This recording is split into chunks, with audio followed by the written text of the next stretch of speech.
왜 청년은 일을 시작하기도 전에 빚부터 지게 될까요? 취업 준비하려면 돈이 들고, 독립해서 살려면 월세가 들고, 경력을 쌓기 전에 신용이 없고, 신용이 없으니까 다시 돈을 빌리기도 어렵다고들 하는데요. 그런데 더 이상 이게 개인의 하소연 수준이 아니라는 신호가 하나 나왔습니다. 바로 지난 3월 23일 금융위원회가 청년 맞춤형 금융 지원 방안을 발표한 건데요. 미취업이거나 취업 초기인 청년에게 연 4.5% 금리로 최대 500만 원까지 지원하는 청년 미래 이음 대출을 내놓겠다고 했습니다. 자격증 취득이나 취업 준비, 창업, 초기 정착 자금 같은 용도로 쓰라고 말이죠. 그런데 이 대출에는 눈에 띄는 조건이 하나 더 있습니다.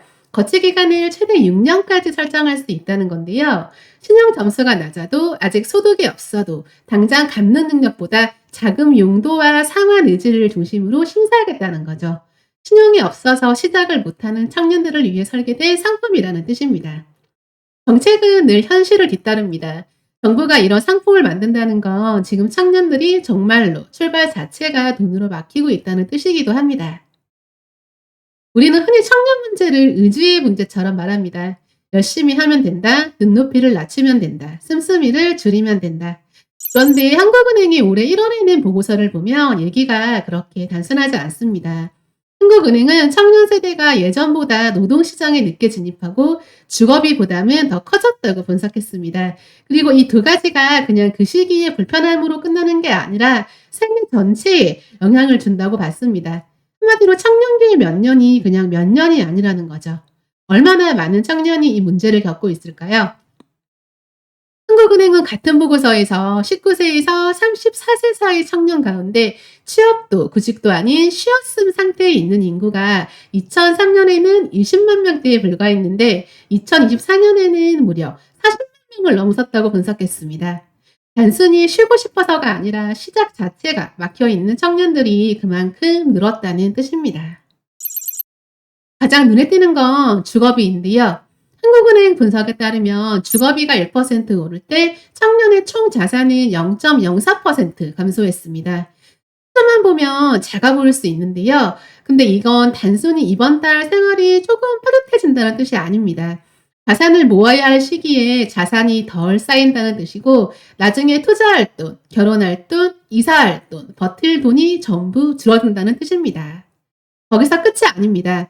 주거비 지출 비중이 1%포인트 올라갈 때 교육비 비중은 0.18%포인트 내려갔습니다. 이게 왜 중요하냐면 청년에게 교육비는 그냥 학원비가 아니라 미래를 바꾸는 비용이기 때문입니다. 자격증, 어학훈련, 재교육, 이직준비 이런 것들이 다 여기 들어갑니다. 결국 월세가 높아질수록 미래에 투자할 돈이 줄어드는 겁니다. 오늘의 월세가 내일의 커리어를 깎아먹는 구조인 거죠. 청년층 부채 비중도 많이 올라갔습니다. 한국은행 보고서에 따르면 전체 연령 대비 청년층 부채 비중은 2012년 23.5%에서 2024년 49.6%까지 높아졌습니다. 이건 청년이 예전보다 훨씬 더 많은 빚을 끌어안고 출발하고 있다는 의미입니다. 빚이 많으면 소비를 줄이게 되고, 소비를 줄이면 삶의 선택지가 줄고, 선택지가 줄면 계층 이동의 가능성도 줄어듭니다. 그리고 여기서 중요한 포인트가 하나 있는데요. 청년이 빚을 지는 이유가 꼭 사치를 해서가 아니라는 겁니다. 오히려 살기 위해, 버티기 위해, 시작하기 위해 빚을 지는 경우가 많아졌다는 거죠. 실제로 국가데이터 연구원이 낸 청년 삶의 질 2025 보고서를 보면 청년 가구주의 가구 부채 비율은 2023년 181.8%였습니다.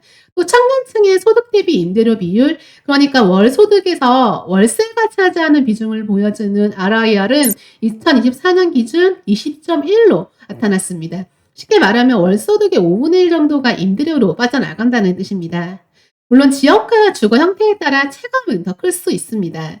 서울이나 수도권 보증금이 낮고 월세 비중이 높은 경우라면 더 크게 느껴질 수 있죠. 이쯤 되면 질문이 생깁니다. 왜 유독 청년의 소비와 삶이 이렇게 빈곤할까? 단순히 경제 통계로만 볼 일이 아닙니다. 행동 경제학으로도 설명이 됩니다. 사람은 미래의 큰 이익보다 지금 당장의 손실을 더 크게 느끼는 경향이 있습니다. 손실회피라고 하죠. 월세, 이자, 생활비 슈퍼맨처럼 당장 빠져나가는 돈이 커질수록 사람은 장기적인 계획보다 단기적인 생존에 매달리게 됩니다.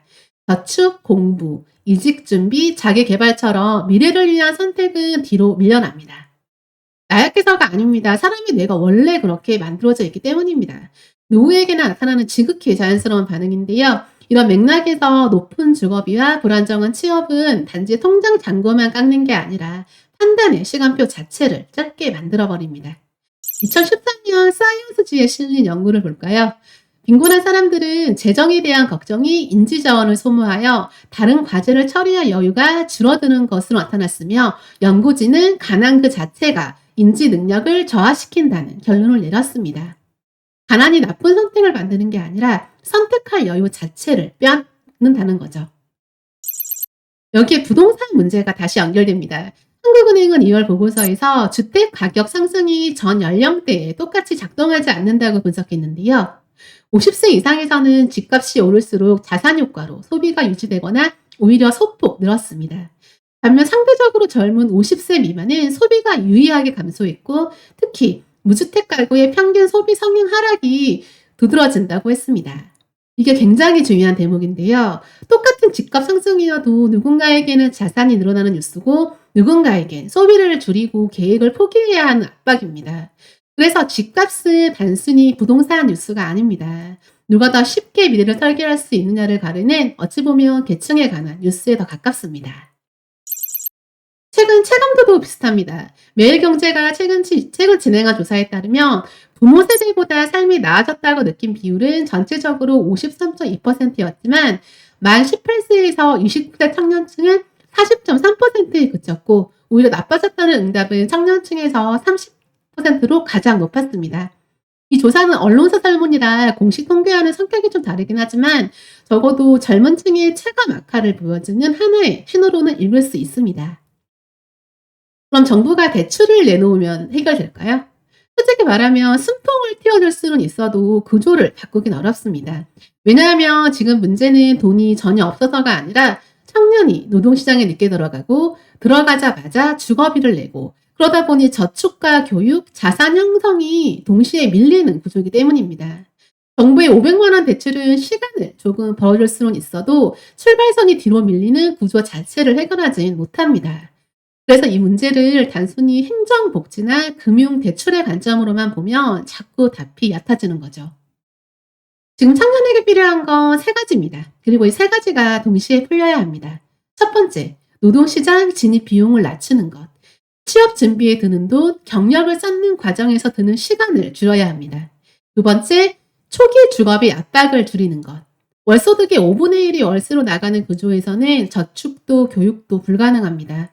세 번째, 신용이 없다는 이유로 시작 자체가 막히지 않게 만드는 것. 이번 청년 미래 이용 대출처럼 신용이 아닌 의지로 심사하는 구조가 더 넓어져야 합니다. 지금 한국 사회는 노력의 문제가 아니라 출발의 비용이 너무 비싸진 사회에 가까워지고 있습니다. 그리고 이건 청년만의 문제가 아닙니다. 청년이 출발을 못하면 결혼이 늦어지고, 출산이 줄고, 소비가 감소하고, 사회 전체의 활력도 떨어집니다. 청년의 출발선은 한 세대의 문제가 아니라 한국 경제 전체의 문제입니다. 오늘 이 얘기의 핵심은 하나입니다. 청년이 일을 시작하기도 전에 빚부터 지는 사회는 개인이 게으른 사회가 아니라 시작 자체가 너무 비싼 사회다. 그리고 지금 우리가 보고 있는 건 바로 그 출발선의 가격표입니다. 여기까지 보겠습니다.